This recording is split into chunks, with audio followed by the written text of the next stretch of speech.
It's only a game. Why you have to be mad? Graveyard site. Shoot the wall.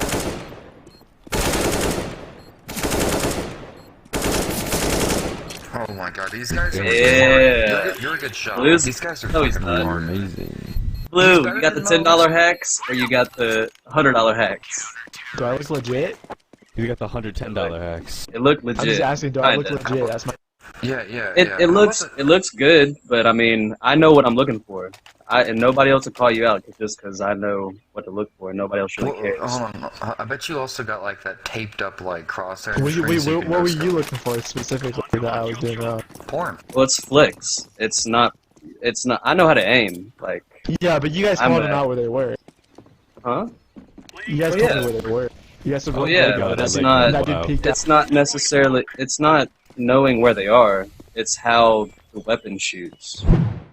So I want to show you a few things that I've found, some anomalies or patterns that I've recognized over the course of hundreds of demos, from 32 tick demos in Overwatch to 128 tick demos from HLTV.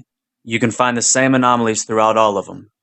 And hopefully this is going to shine a little light on the problem of cheating in CSGO, and also to help people better identify who's cheating and who's not cheating.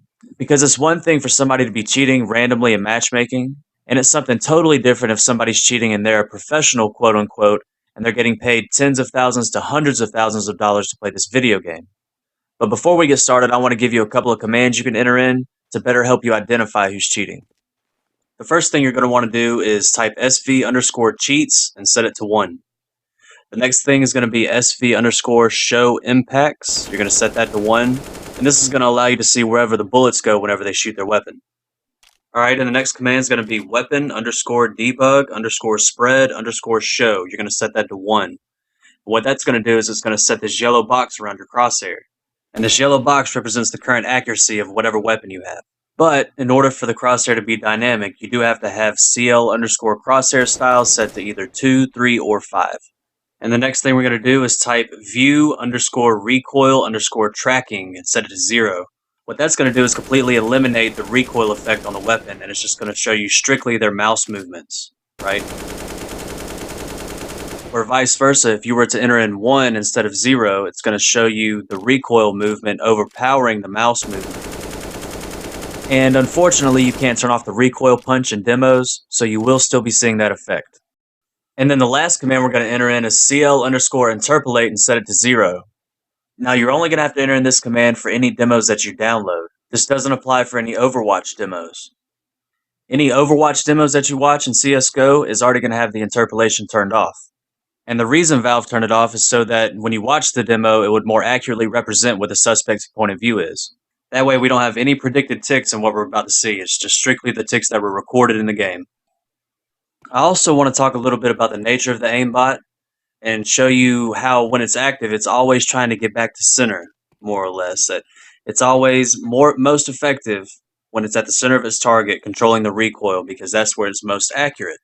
So that's what it's always going to try to be doing. And the direction and velocity of your movement, along with the direction and velocity of your target's movement, along with your mouse movement, affects how the aimbot works. And your movement is going to have the most dramatic effect on the aimbot. When a person's cheating and hits their aim key, it doesn't necessarily mean that their crosshair is going to snap to the target. It depends on how long they hit their aim button for, and it depends on all of the factors that I mentioned before. The direction and velocity of your and your target's movement, along with your mouse movement. That being said, aim locks, or info locks as I refer to them, are not the best way to spot cheaters. Because it's very hard to determine whether or not somebody's hitting their aim key. And even when somebody's not cheating, skilled players will still go over targets through walls and stuff. Whether it be game sense or sound cues, it could be anything. My point is aim locks aren't a good way to detect if somebody's cheating, even though some are very blatant and very suspicious. So the first couple of anomalies I want to get into is what I call overaim and smooth flicks. Overaim is a setting on the bot that you can change, and it's a characteristic of the aimbot to kind of make it look more human, and it's where your crosshair will overshoot and adjust back to the target.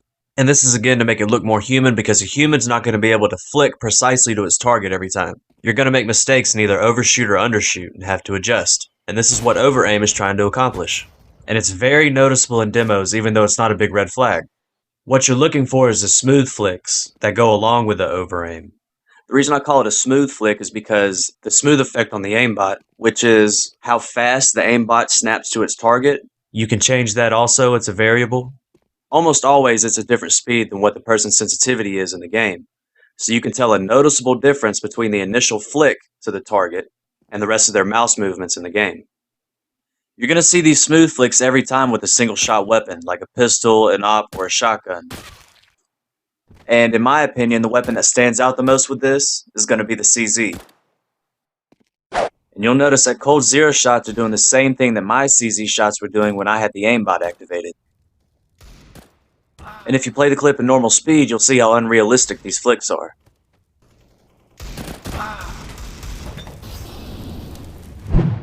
These flicks are a huge giveaway because a skilled player doesn't have godlike precision with their flicks and bad movement, which is what you see with most people that are playing this game. You see them running out and stopping because that's all they know to do is just to stop moving because that's when they're most accurate.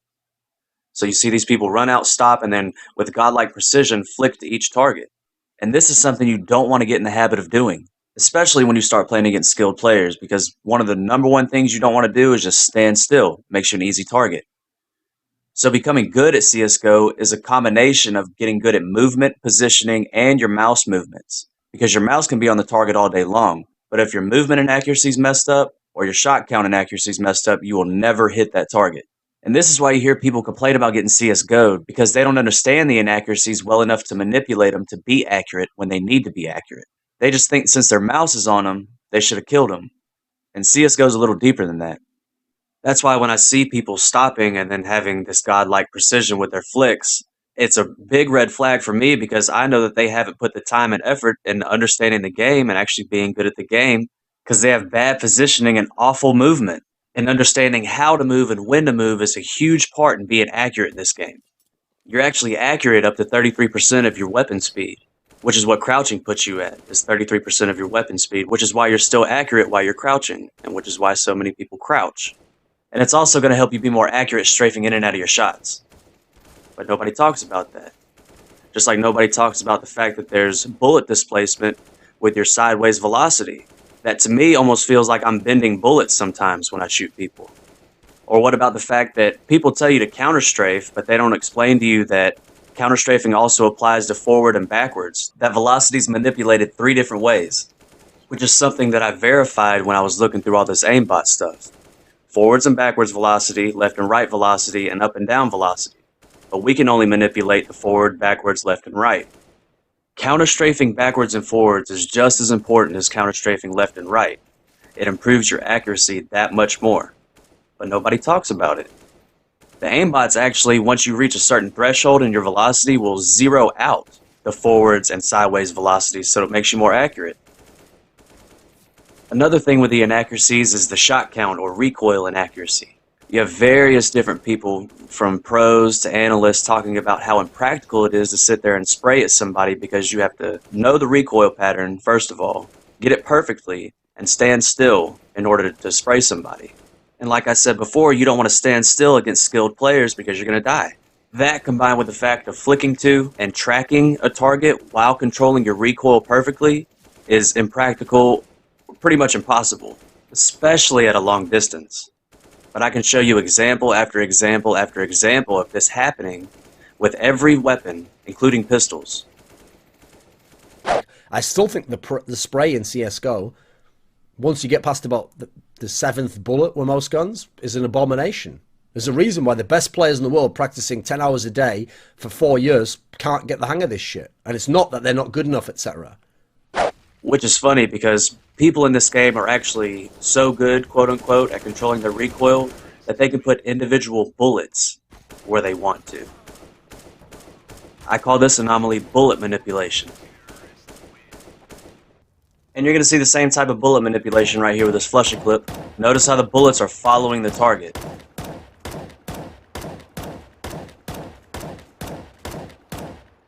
Alright, here's an example of me using an aimbot. And you can see it's controlling the recoil to the point that it's manipulating individual bullets to the targets. And the same thing with this example. This is an Overwatch demo from Valve. You'll notice that his only wild bullets that he has when he shoots occur while he's moving. All of the other ones are being manipulated towards the target. Movement has the most dramatic effect on an aimbot, and that's the only reason why this guy is missing as many shots as he is. And understand that all these people are supposedly tracking and flicking to these targets while controlling their recoil perfectly. And if they didn't control their recoil perfectly, they'd get a random bullet from the spread and the recoil inaccuracy. Which this next clip is going to show you just that, but it's going to be due to what I call no target, which is the next anomaly I want to talk about. You can see right here that Shroud is controlling his recoil with the deagle, up until the point where his target steps behind the corner, and then all of a sudden he gets a wild bullet because his recoil is not being controlled anymore because his aimbot doesn't see a target. But as soon as he sees that target again, boom, it's right back to being controlled. Again, this is what I refer to as no target, and this can happen with walls, boxes, smokes, flashes, and as soon as their target gets obstructed by one of these things, their aim goes back to normal. Now, the recoil might still be controlled, but the bullets aren't going to be manipulated towards the target. Even if somebody has their walls enabled, it's still going to mess up for a split second, and you're going to be able to tell. Alright, and this next anomaly I want to show you is called an edge lock. You'll see that my crosshair tracks the target up until the point that he goes behind the box, and then the aimbot doesn't register the target anymore, so it locks on that edge, until the target comes back out, and then he tracks the target again. But edge locks work differently if you don't have your aimbot already activated. If it's activated right before the target goes behind the edge, the crosshair will jump to the target behind the wall, and then back to the edge, and be edge locked. Kinda like the crosshair's grabbing at the target. And of course, if the target goes behind the wall before you can activate the aimbot, the crosshair is not going to shoot towards the edge. And in this clip, you'll see exactly what I just talked about. You'll see his crosshair locking on the edge, and also his crosshair grabbing at the target. Because again, he's shooting just before his target goes behind the wall, so his crosshair is going to kind of grab at the target just a little bit, and then snap back to the edge. And the reason it's not grabbing at the target right now, it's snapping back to the edge, is because the target's not coming all the way out to where he can get a full lock onto the target.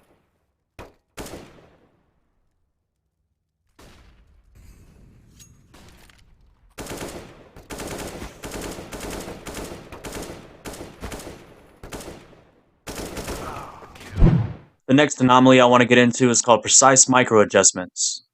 This usually happens when a low FOV is trying to pull your aim in towards the target, or the bot's adjusting to a specific bone that it's set to, with adjustments that are so small, fast, and precise they're usually impractical for humans to make. You also notice these at the end of flicks sometimes, as a little adjustment to get back on target. But in order to see these things, you have to slow the game speed down to either 10 or 20%, because at the regular game speed, you probably won't notice it at all. Here's an example of what I'm talking about in an Overwatch demo. You can see the precise micro adjustment at the end right before his op shot. And again, you're probably not going to be able to notice this in real time.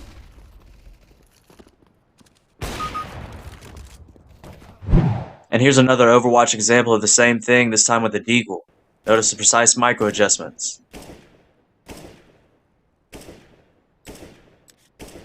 And in this clip, you're going to see Sabrosa flick up to the target and have a precise micro adjustment at the end of his flick. And of course, again, in real time, this is just unrealistic. Like, completely. Alright, and here, pay attention to the kills in regular game speed. I'm going to slow it down afterwards and show you precise micro adjustments. The first adjustment is going to be on the second target right here.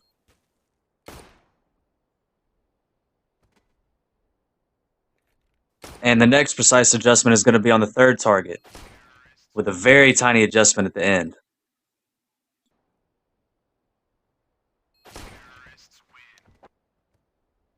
And if you go back to the first target Cold Zero was shooting at, I'm going to show you some right angles. See, some of these precise micro adjustments are mechanical in nature, which is going to be the next anomaly I want to get into. It's called right angles. And there's two on this first target. The first one's right here, and the second right angle is right here. And I say right angle, but I mean it's going to vary a little bit sometimes depending on how the aimbot's adjusting to the target. And here's an example of a right angle in an Overwatch demo.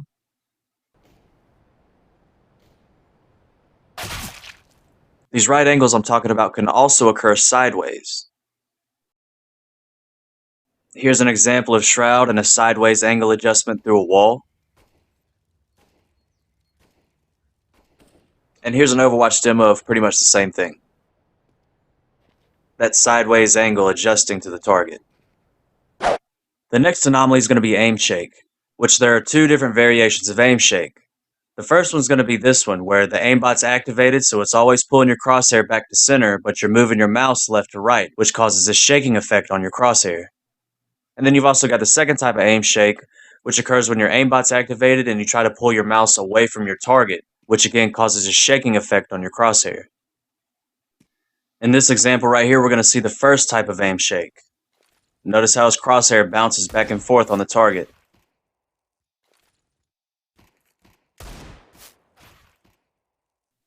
And then you can also see the same aim shake effect with the second target.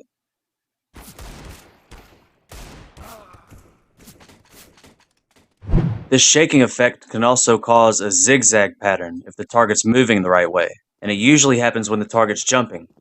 I call this next anomaly zigzags. This happens when the aimbot's activated, the player's moving his mouse left and right, but also the target's moving.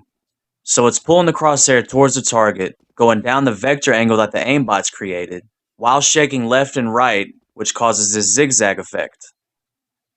And the zigzag effect doesn't have to necessarily be on the target. It could be going towards the target or following the target.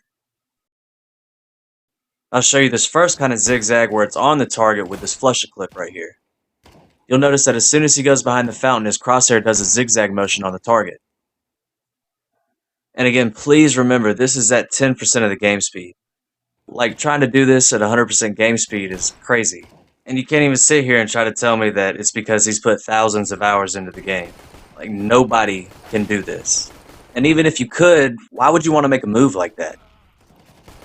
And then in this clip, Simple's going to show you the other type of zigzag that I was talking about. The one where you're shaking your mouse back and forth while the aimbot's dragging your crosshair towards the target, creating this zigzag effect. Now that you've been made aware of these things, and know what to look for and how to look for them, you'll be able to spot these things multiple times a game, if not multiple times around. Whether it be bullet manipulation, precise micro adjustments, smooth flicks, or even a combination of anomalies. You see, people might be able to tweak the aimbot to hide some of this stuff to make it look more human, but you can't hide all of it. And before anybody says that you can't catch cheaters by watching demos, that it's full of demo bugs or whatever, the whole idea behind Overwatch and CSGO is to catch cheaters by watching demos. So if that was truly the case, then Valve wouldn't even have the option of Overwatch for the community to catch cheaters. In my opinion, people that are serious about hacking in CSGO have a private build that only them or a few people have, which would make it very hard for them to ever get detected.